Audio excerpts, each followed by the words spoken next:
कि कमजोर कोई नहीं होता, कि कमजोर कोई नहीं होता, मजबूरियां सबको कमजोर बना देती हैं। लेकिन मेरे साथियों, मैं आपसे यही कहना चाहूंगा कि शिक्षा वह शेरनी का दूध है जो जितना पिएगा उतना दहाड़ेगा। आपने सुना है ना, विवेकानंद जी के द्वारा जो हमारे महापुरुष हुए हैं, बहुत ही शानदार बात की कही गई है। और आज और कल और आने वाले समय में भी ये उदाहरण देखने को मिलता रहेगा। यानी कि जब आप शिक्षा को ग्रहण करेंगे ना, सही दिशा में जब आपकी शिक्षा रहेगी ना, तो आपकी मजबूरियां चाहे कैसी भी हो, परिस्थितियां चाहे कैसी भी हो, वो मायने नहीं रखती। ठीक है, तो इसलिए आप शिक्षा को ग्रहण करिए। तो उसी के संदर्भ में मेरे साथियों, आज हम लोग शुरुआत करने वाले हैं संज्ञा का। और इसके पहले हम लोगों ने वर्णमाला पूरा बेहतरीन तरीके से एकदम जानने समझने का कोशिश करते हुए पूरा समाप्त कर दिया गया है। यदि आपने नहीं देखा है तो वीडियोज के प्ले बॉक्स में यानी कि डिस्क्रिप्शन बॉक्स में उसका लिंक दिया जाएगा। आप सभी लोग 1 बाय 1 करके उसको देख लीजिएगा, ठीक है ना। तो अब हम लोग बात करेंगे संज्ञा के बारे में। तो मेरे साथियों, मेरे दिमाग में ये ख्याल आया कि ज्यादातर कोचिंगों में, चाहे वो ऑनलाइन हो या फिर ऑफलाइन हो, वो संज्ञा से स्टार्ट कर देते हैं, ठीक है ना। लेकिन ये बताइए, जब हम लोग शब्द के बारे में नहीं जानते रहेंगे, अब तक तो हम लोगों ने अक्षर के बारे में जाना है, यानी कि वर्णमाला के बारे में जाना है, ठीक है ना। अब ये संज्ञा जब हम लोग शुरुआत करेंगे ना, तो वो वाक्य हो जाएगा। यानी कि किसी व्यक्ति, वस्तु, स्थान के नाम को संज्ञा कहते हैं। The noun is the name of person, place और thing. Any name is a noun, also including feelings. Okay, तो इसलिए शब्द क्या होता है, यानी कि शब्द भेद क्या होते हैं, इसको भी जानना अति आवश्यक होता है। तो आइए हम लोग सबसे पहले शब्द के बारे में जानते हैं, ठीक। उसके बाद हम लोग संज्ञा को जानेंगे। तो देखिए, शब्द भेद की अगर बात की जाएगी तो सबसे पहले शब्द 2 भेदों में विभाजित होते हैं। 2 भेद होते हैं, ठीक है ना। पहला होता है सार्थक शब्द और दूसरा होता है निरर्थक शब्द। यदि कोई शब्द आपसे कोई बोलता है तो वो प्रायिकता यही बनती है कि तो वो सार्थक होगा, नहीं तो निरर्थक होगा, ठीक। अब देखिए, सबसे पहले शब्द किसको कहते हैं, यानी अक्षरों के समूह को क्या कहते हैं, शब्द कहते हैं। यानी सार्थक समूह होना चाहिए, ठीक है ना। तो इसमें एक सार्थक शब्द आएगा और एक निरर्थक शब्द आएगा। अगर बात करिएगा, देखिए तो थोड़ा एक एग्जांपल, क म ल, यह भी एक शब्द है ना। क्या इसी को मैं ल म क या फिर म क ल, जो भी मतलब इधर उधर घुमा के अगर मैं उसी के अक्षर को इधर उधर लिख देता हूं, तो क्या ये सही मीनिंग दे रहा है? नहीं दे रहा है। इसीलिए जो अक्षर का समूह होता है वो सार्थक तरीके से होना चाहिए। इसमें क्या है, पहले क फिर म फिर ल, तो ये क्या बन गया है, शब्द बना है वो भी कमल, जिससे कि सेंस निकलता है, जो कमल पानी में भी क्या करता है, खिलता है। तो शब्द भेद सार्थक और निरर्थक। देखिए, और सार्थक शब्द की जब बात की जाएगी, देखिए सार्थक शब्द की जब बात करेंगे ना, तो वो रचना के आधार पर भी होता है, उत्पत्ति के आधार पर भी होता है और अर्थ के आधार पर भी होता है, ठीक है। अभी मैं इसको बताऊंगा, थोड़ा सा इधर भी देखिए। अब जो हम लोग पढ़ते हैं निरर्थक शब्द, जैसे मान लीजिए विकारी हो गया या फिर अविकारी हो गया, तो ये निरर्थक शब्द के अंतर्गत ही आते हैं। क्या, विकारी और अविकारी। अविकारी को ही अव्यय कहते हैं, ठीक है, और विकारी को क्या कहते हैं, व्यय कहते हैं। पैसा का मतलब जब रहता है पास में तो व्यय हो जाता है, यानी खर्च हो जाता है, यानी कि लिंग वचन कर्ता के साथ जो बदल जाए, कारक के साथ, ठीक है। और ये लिंग वचन कारक इत्यादि विभक्तियों के साथ न बदले, उसको अविकारी कहते हैं, ठीक है। तो ये सब चीजें हैं। अब देखिए, रचना के आधार पर अगर बात की जाएगी तो ये 3 प्रकार का होता है, ठीक। उत्पत्ति के आधार पर बात की जाएगी तो ये भी आपका होता है 4 प्रकार का, और ये अर्थ के आधार पर 5 प्रकार का। तो अभी हम लोग आगे जस्ट देखेंगे रचना के, उत्पत्ति के या फिर अर्थ के आधार पर क्या क्या भेद है। तो निरर्थक वाले में आपका व्यय और अव्यय, यानी कि विकारी और अविकारी आएगा, ठीक है ना। लेकिन हम लोग थोड़ा सा ये समझेंगे कि सार्थक शब्द भेद ठीक है ना। यानी कि जो सार्थक शब्द होते हैं उसके भेद सबसे पहले सार्थक शब्द भेद 3 होते हैं, मुख्यतः 3 होते हैं, ठीक है ना। और पहला होता है रचना के आधार पर, दूसरा होता है उत्पत्ति के आधार पर, तीसरा होता है अर्थ के आधार पर, और इनके यानी कि रचना के आधार पर भी 3 भाग हो जाएगा, उत्पत्ति के आधार पर 4 और अर्थ के आधार पर भी 4, ठीक है ना। तो देखिए रचना के आधार पर कितने भेद होते हैं? 3 होते हैं। देखिए एक रूढ़ है, यौगिक शब्द है और एक योग रूढ़ शब्द है, ठीक है ना।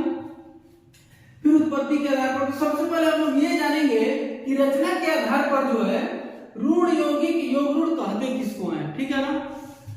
हालांकि इसका एक अलग लेसन आएगा जिसमें हम लोग तत्सम तद्भव देशज विदेशज क्या होता है जानेंगे, पर्यायवाची भी, विलोम भी, एकार्थी और अनेकार्थी भी पढ़ेंगे। जैसे कि पूरे हिंदी को जो सामान्य हिंदी होता है उसको 3 पार्ट में बांटा गया है, ठीक है ना।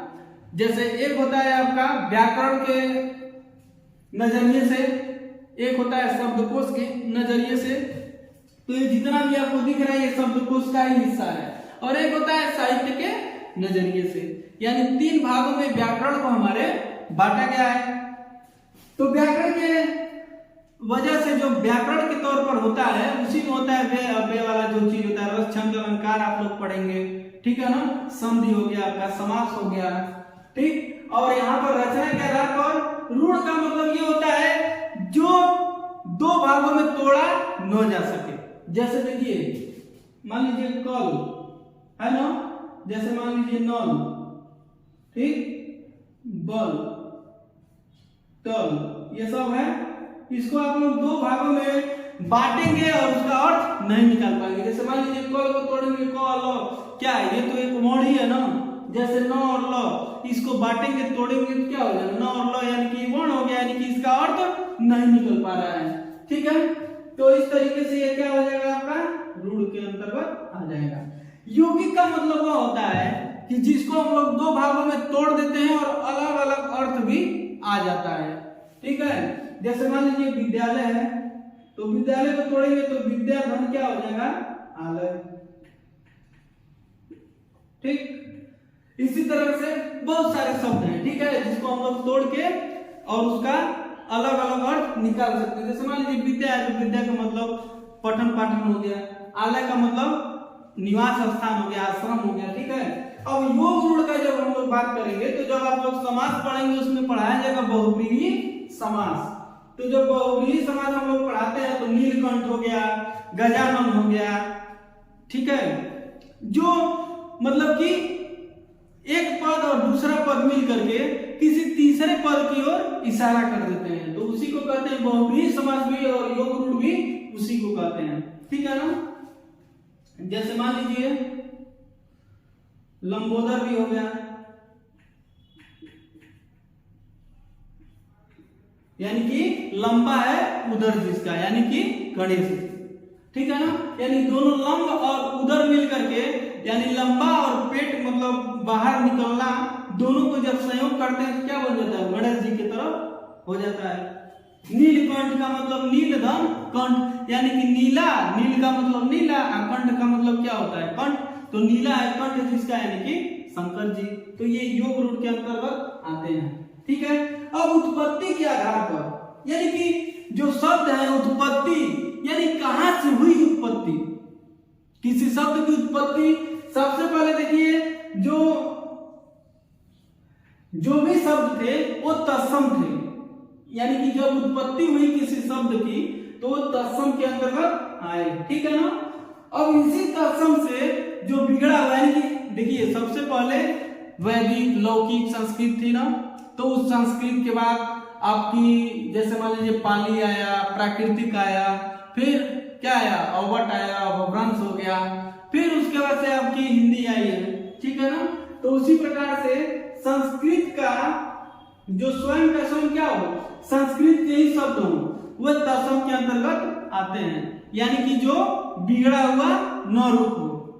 प्राय आप लोगों ने देखा होगा जो लड़कियां होती हैं अपने घर से सीधे जहाँ पे काम रहता है, यानी कि अगर मान लीजिए उनको स्कूल जाना है, कॉलेज जाना है या फिर कोचिंग जाना है, तो वो सेम वहीं पर जाएंगी, तो उनको कह सकते हैं कि ओरिजिनल, वो बिगड़ा हुआ नहीं हो, तत्सम। उसी को हम लोग समझ सकते हैं कि जो लड़कियां होती हैं, फिर कोई औरत है, वो अपने काम से काम मतलब रखते हैं, तो ये हो गया तत्सम के अंतर्गत। अब इसको देखिए, प्रायः जो तद्भव होता है वो बिगड़ा हुआ रूप होता है, तो जो बहुत ऐसे लड़के होते हैं बिगड़े हुए टाइप के होते हैं, मैं खराब नहीं कह रहा हूँ उनको, लेकिन जो बिगड़ा हुआ रूप, यानी कि जाना है, पापा कहा कि जाओ बेटा कॉलेज, तो वो चला गया कहाँ, किसी रेस्टोरेंट में चले गए या फिर सिनेमा हॉल में चले गए, चाहे करने थे हरि भजन को, आए थे हरि भजन को, होटल लगे कपार। तो ये सब चीजें हैं, यानी कि जिस सिद्धांत से आया हुआ है उस सिद्धांत का बिगड़ा हुआ रूप हो गया। विदेशी का मतलब क्या हो गया, जो अपने देश का न हो, यानी विदेशी शब्द कह सकते हैं। जैसे मान लीजिए मोबाइल हो गया, ठीक है ना, इंटरनेट हो गया, जैसे डॉक्टर हो गया, तो हम लोग बोलते हैं कि नहीं बोलते हैं अपनी भाषा में, तो ये हो गया आपका उत्पत्ति कहां से, तो है विदेशी का, लेकिन हम लोग यूज करते हैं उसका। फिर संकर का मतलब होता है एक देश और दूसरे देश की भाषा जो होता है उसके शब्दों को एकत्रित करके जब बोलते हैं तो उसको क्या कहते हैं, संकर कहते हैं। जैसे रेल गाड़ी, ठीक है ना। तो इस तरीके से बहुत सारे ऐसे शब्द होंगे जो इंग्लिश प्लस हिंदी या फिर अरबी प्लस हिंदी या फिर उर्दू या फिर इंग्लिश, ये सब करके बोलते हैं, उसको संकर कहते हैं, ठीक है ना। अब देखिए ये उत्पत्ति के आधार पर क्या हो गया, पहला, दूसरा, तीसरा, चौथा, और ये रचना के आधार पर 1 2 3, इसको हम लोग जाना है। और अर्थ के आधार पर अगर बात की जाएगी तो देखिए अर्थ के आधार पर आपका पर्यायवाची होगा। पर्यायवाची का मतलब यह होता है कि उसके समान किसी और शब्द, ठीक है ना। जैसे मान लीजिए आग है तो अनल हो जाता है, हवा है तो उसका अनिल हो जाता है, ठीक है, पर्यायवाची में जब आप लोग जाइएगा तो, ठीक है। सूर्य का आदित्य हो जाता है, सूरज हो जाता है, ठीक है। अब विलोम की बात करेंगे तो विलोम क्या है, अर्थ के आधार पर क्या होगा, जैसे दिन है तो रात हो जाएगा, लंबा है तो छोटा हो जाएगा, मोटा है तो पतला हो जाएगा, ये क्या हो गया।